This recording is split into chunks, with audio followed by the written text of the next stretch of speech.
All right, so welcome back to the Entrepreneurial Podiatrist podcast. Today we are going to dive into a topic that for every independent practice owner needs to be thought about, and but unfortunately many put off and for far too long.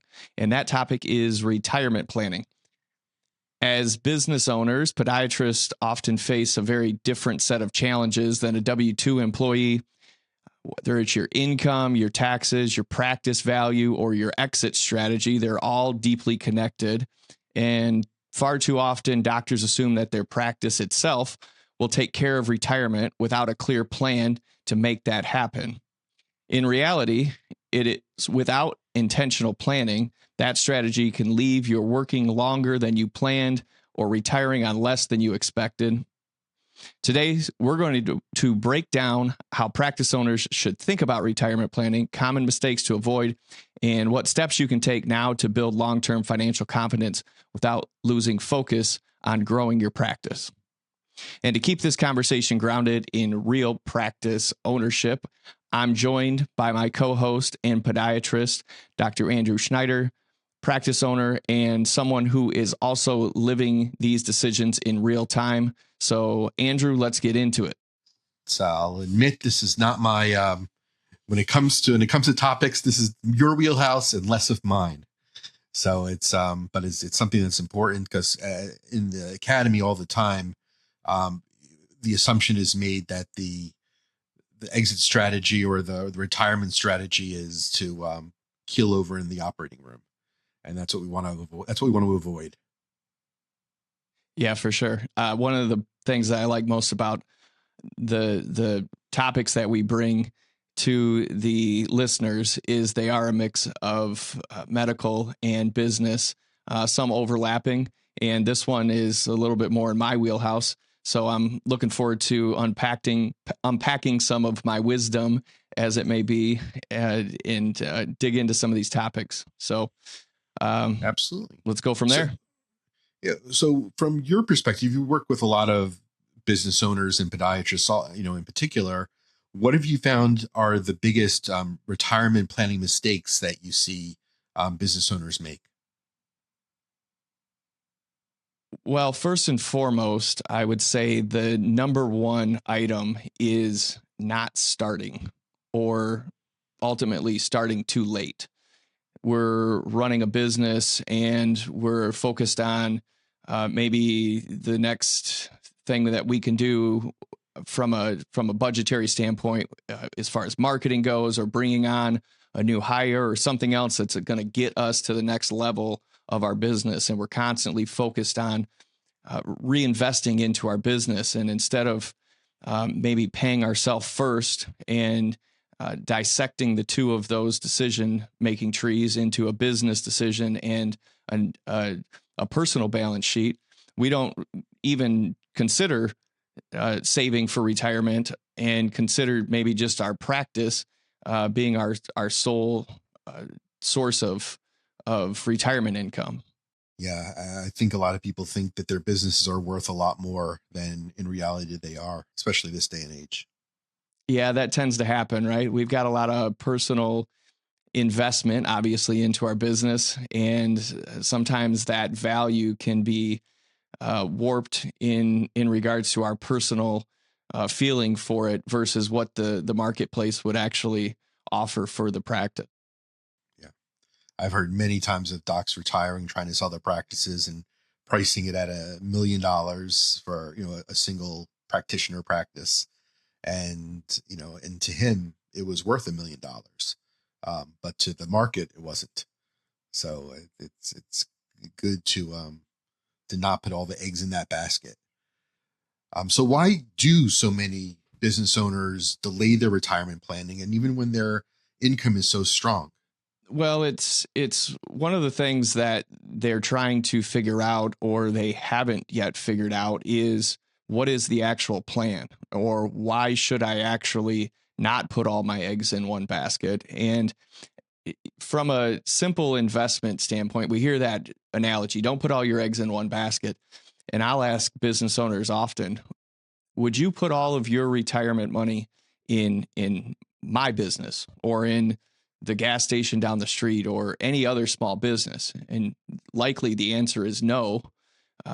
But for some reason, we have way more confidence in ourselves to run a business and make it last for 20 or 30 years in retirement and provide that source of income, when in reality, we should be taking some of those dollars that we've earned through the business and taking them outside of the business and putting them into other sorts of investment vehicles that would allow for future growth and diversification across the board. So how do you help business owners balance maximizing retirement savings while still reinvesting in their practice? Well, you use the key term there in that question was balance, right? And so we need to find what that right balance is. And it doesn't necessarily have to be the same percentage or dollar amount every year, but having that upfront conversation or knowledge each year of saying, okay, I do want to allocate X amount of dollars out of the business to me on my personal side in my retirement plan or other sorts of investment accounts, so that I am diversifying it, right? And then also still being able to strike that balance as far as still being able to do a lot of the things you want to do inside the business to keep the business running and growing and reinvesting in the business as well. And so I think it ultimately comes down to that balance, comes down to a plan, whether it's at the beginning of every year or at the end of every year, or whatever the time allows for actual planning on and working on the business and deciding what that right amount is that would be able to support both those goals.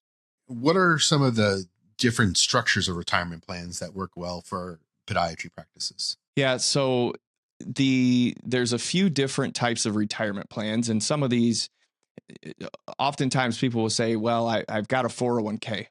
Well, in reality, it's not a 401k. It is a business retirement plan, but there's some different names for retirement plans, and they have different rules around them and different regulations as far as how they can operate. So the first couple are actually IRAs. They're actually not a 401k plan. They're sponsored through the employer. The simple IRA is the first one that comes to mind, and that is a pretty low bar of compliance and administration to set up.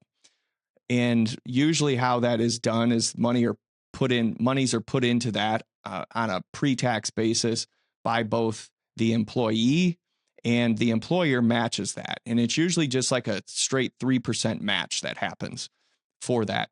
And there's not a lot of flexibility in regards to what those plans look like.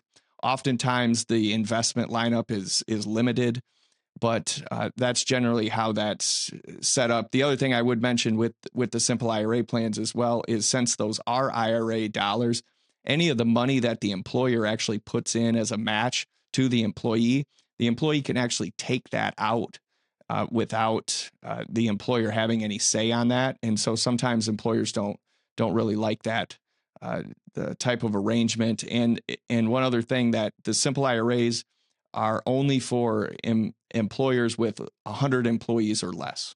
So they can need to be maybe on a smaller basis. The other IRA setup is a SEP IRA, and these are arrangements where the employer only puts money into these, but the employer then also has to use the same percentage for each employee that they're putting money in and for themselves, and it's based on a profitability factor. So there's some limitations to that one as well.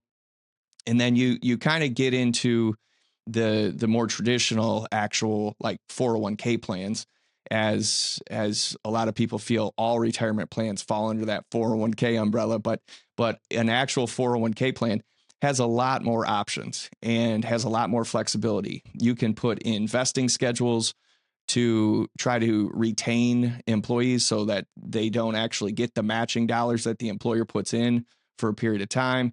You can decide on some of the things as far as matches go, or put in discretionary dollars into those plans. And so it builds a lot more flexibility into the design. They usually have more of an open architecture investment lineup as well. And so you could have multiple different types of mutual funds or ETFs inside that 401k plan. Furthermore, I would like to add that the AAPPM actually sponsors what's called a multiple employer 401k plan. And what that does is that allows multiple different doctor's offices, any AAPPM members can come under this one 401k plan and still be able to see all the benefits and flexibilities of an individual plan, but allows for more scale, reduces costs based on scales of economy, and offsets some of the administration that has to be done when an individual plan or an individual company sponsors a plan on their own. So we could probably do a whole episode just on the MEP plan, but there's an overview there as far as some of the options go for retirement plans. Excuse me. Yes, you. You didn't become a doctor to manage retirement plans. This podcast is proudly sponsored by Beyond Financial Planning, partnering with the AAPPM to offer you, its members, a multiple employer pension 401k plan. If you have questions or want to dive deeper into today's topic, visit us at aappm401k.com. You mentioned that for some of the plans that you have to put in for your employees, the same percentage you're taking out for you. Or is that across all plans, or is that just specifically for that SEP IRA? Yeah, so that's a function of the SEP IRA. It's a percentage that you have to do. And so oftentimes if you have multiple employees, say, 10 employees or something like that, it becomes more difficult to find a SEP IRA is valuable. If you're like a single or a solo practitioner or have one other person, that might not be as burdensome.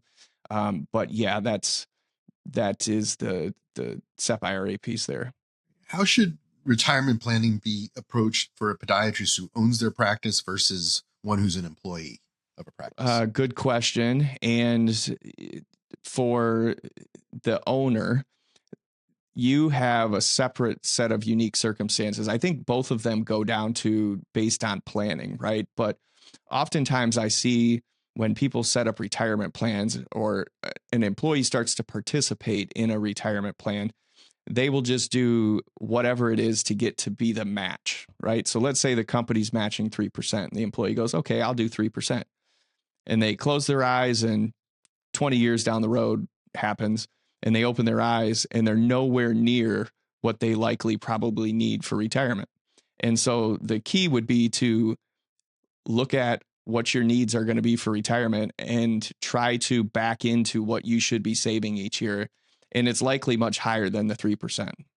Unfortunately, we don't know that ahead of time. And at least we are participating in the plan potentially. But as an employee, the goal would be to maybe get to 10 or even 15% of your income going into a plan for the future so that you can make sure you hit those marks.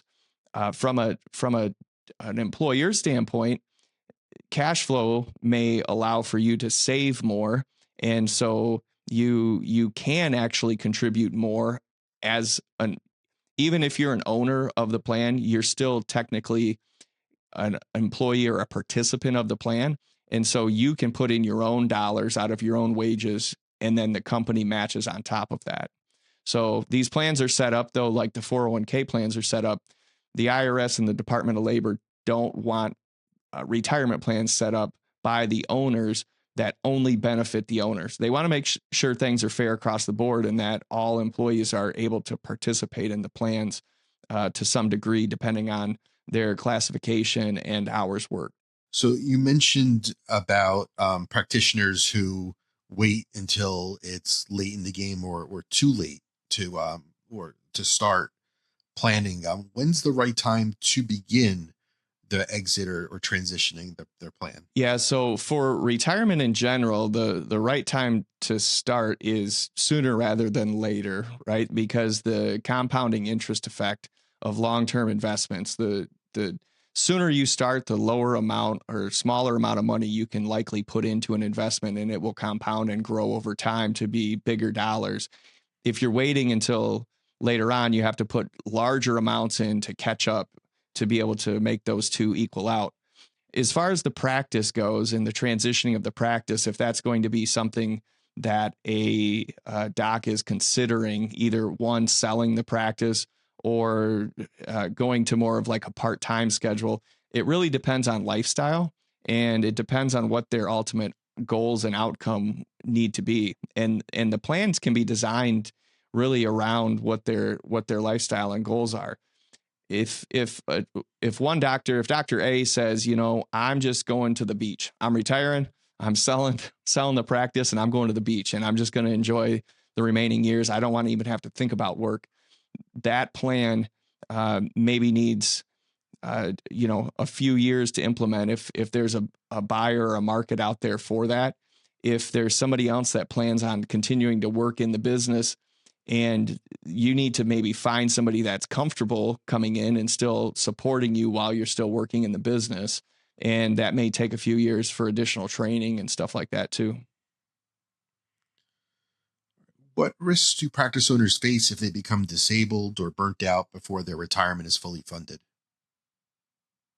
Yeah, that's a huge risk. I mean, any time you have all of your resources tied up into one business and it being your business, and if the business needs you there to survive, and if you're not able to be there for whatever reason that is, whether it's disability or like you mentioned, burnout or whatever happens, then that's a huge risk. And that is leading back to the original topic that we started talking about, reasons to diversify, because that gives you more flexibility later on down the road if something happens. We all intend on being here until whatever time frame it is. Like if I said I'm selling my practice at age 65, well, in our mind, that's not going to happen until 20 years down the road. Okay. But in the middle, over the next 20 years, a lot of things could happen that we're not prepared for, and life happens all the time. And so being able to build in flexibility is a key component of being prepared. So if someone's listening to this podcast today, Greg, and they realize that they're behind or they haven't started, what's the single most important step they should take? Start now. Take a step. Inaction is a decision, right? And so at least making some effort to get a better handle on what it is to even stick your toe in the water as far as investing goes or savings goes, and have a conversation, right? Whether it's with myself, or if you have a relationship with an advisor or you don't, I would seek out resources for guidance on that. But also I would sit down and start to figure out what can you afford to start putting away.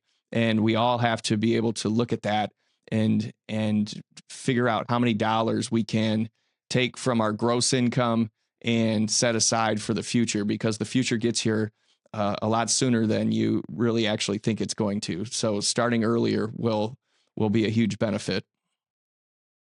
True. So what ultimately separates podiatrists who retire confidently from those who feel stuck working longer than they planned? Diversification, I think, is the big key. A plan, a written plan, something that has some backup to it, like whether it's utilizing financial planning software that can pull in all of your stuff. Takes a look at, Social Security. It takes a look at the retirement accounts. It takes a look at maybe non-retirement accounts that you have, or rental properties, or anything else. And it kind of puts that all together and allows you to visualize what that looks like. And then you can put timelines in place for selling some of those things or transitioning. But I would say the number one thing is diversification. And the second thing, almost number one, point B, would be having a plan of some sort and starting to document that plan. So what should somebody look for in a person like yourself? How do we know the good advisors from the not so good advisors?